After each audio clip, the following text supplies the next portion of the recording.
Hello science fans! Excited na ba kayong malaman kung ano-ano ang mga research na gagawin ng ating Scientia Thesis Grant finalists ngayong taon?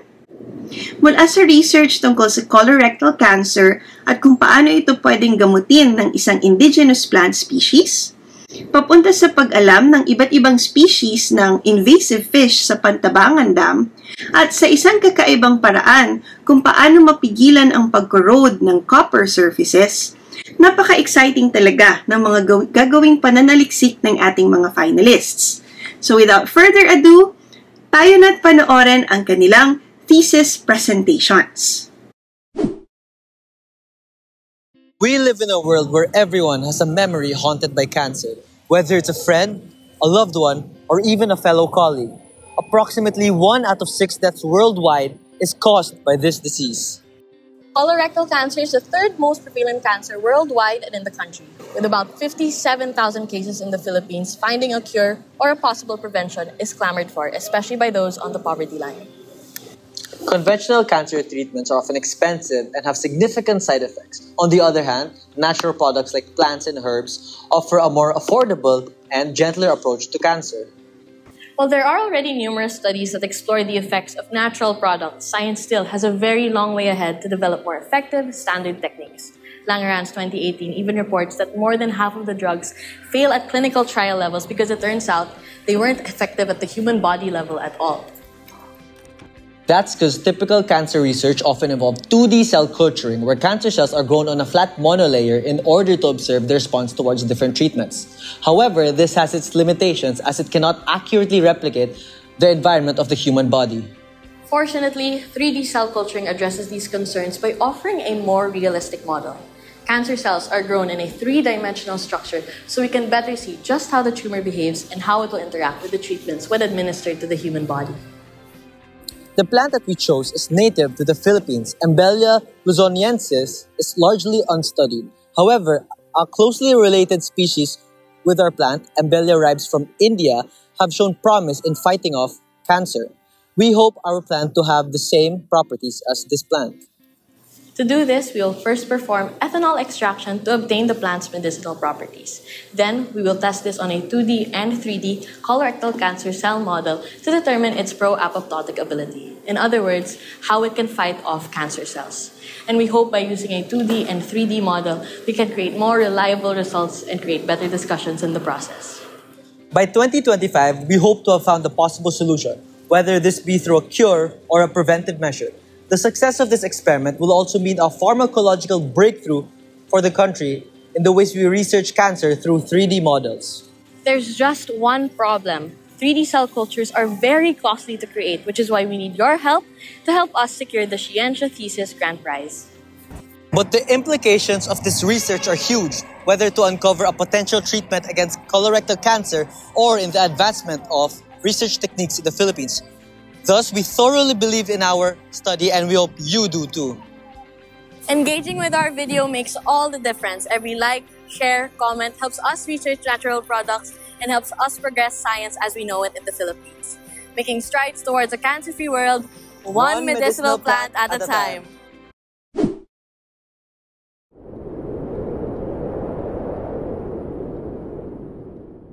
Ako si April May Linsangan Mangahas, apo ng masipag na mangingisda at tindera ng isda.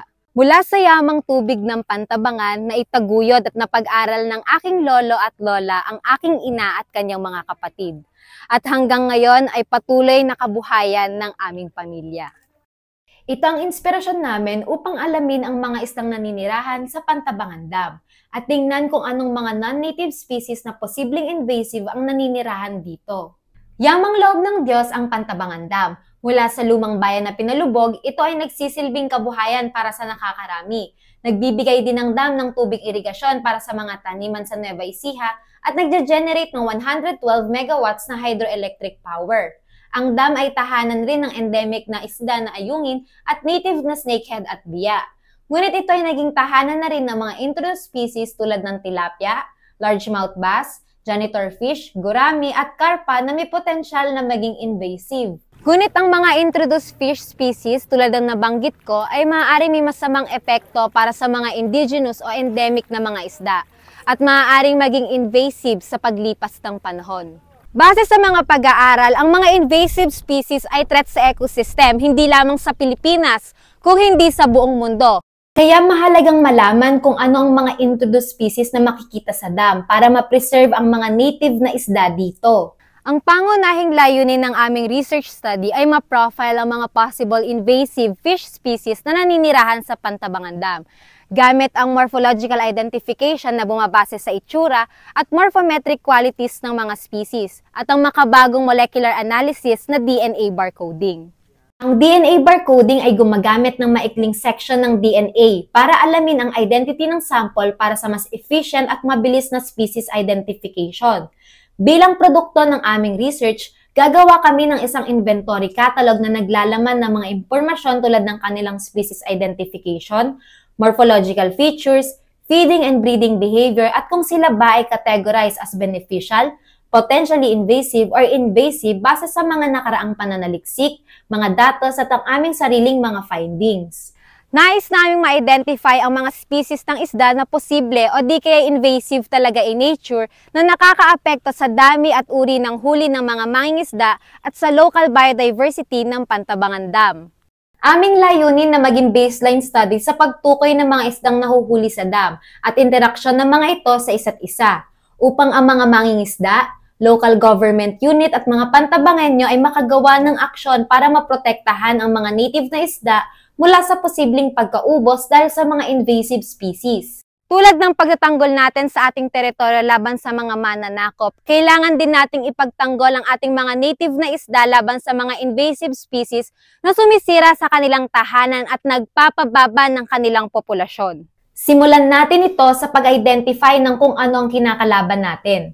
Isang hamon nito na dapat nating harapin para sa ating mga native na isda.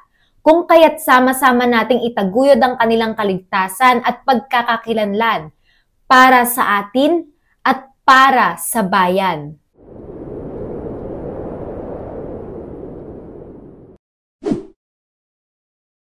Plasma, the fourth state of matter, forms when gas is subjected to a high energy source, resulting in a combination of charged particles.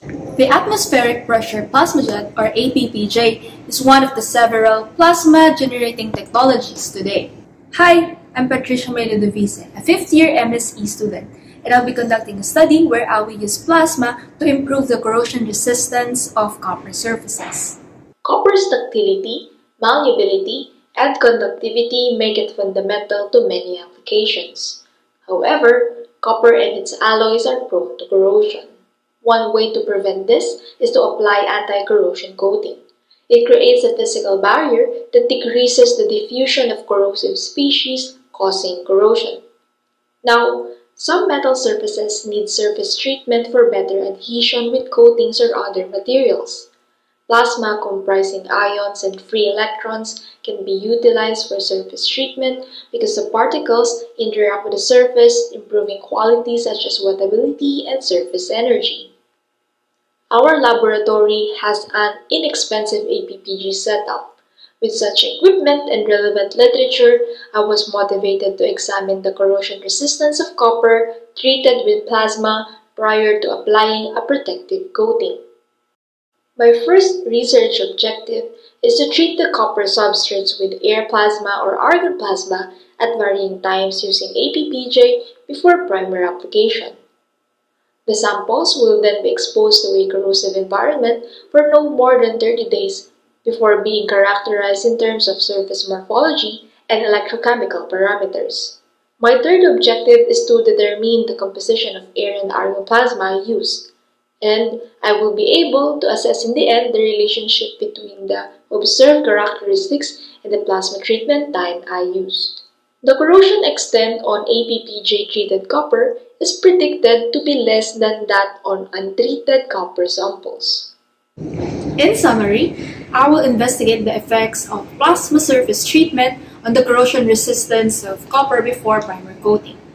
The plasma treatment will be conducted using APPJ and the samples will be immersed to a corrosive environment for 30 days. The results of this study can help with safe surface modification procedures and corrosion prevention approaches. particularly for copper-based materials. This opportunity to share my project and hopefully pursue it is brought by the Ciencia Thesis Grant Campaign. To help me and my fellow young Filipino scientists in our journey, interact with this video and donate to the Ciencia channels listed below. Amazing, di ba? Make sure to like and share this video para suportahan ang ating mga Shiros. Ilagay niyo na rin sa comment sa baba kung ano ang paborito niyong proposal dahil makakatulong ito sa ating mga judges na mamili kung sino ang magiging recipient ng Ciencia Thesis Grant. Pero even better, lakasan pa natin ang ating call for sponsors para pwede nating mabigyan ng financial support ang ating 3 finalists. Malalaman ang mga paraan kung paano mag-contribute sa Ciencia Thesis Grant through the details in this video or through our social media channels. But what do you think? Pwede pa kaya nating damihan ang mga kababaihan na pwede nating suportahan sa Ciencia Thesis Grant? Meron ba kayong suggestions kung paano pa natin pwedeng palawakin ang ating sponsorship opportunities sa Ciencia? Let us know your thoughts in the comments section below.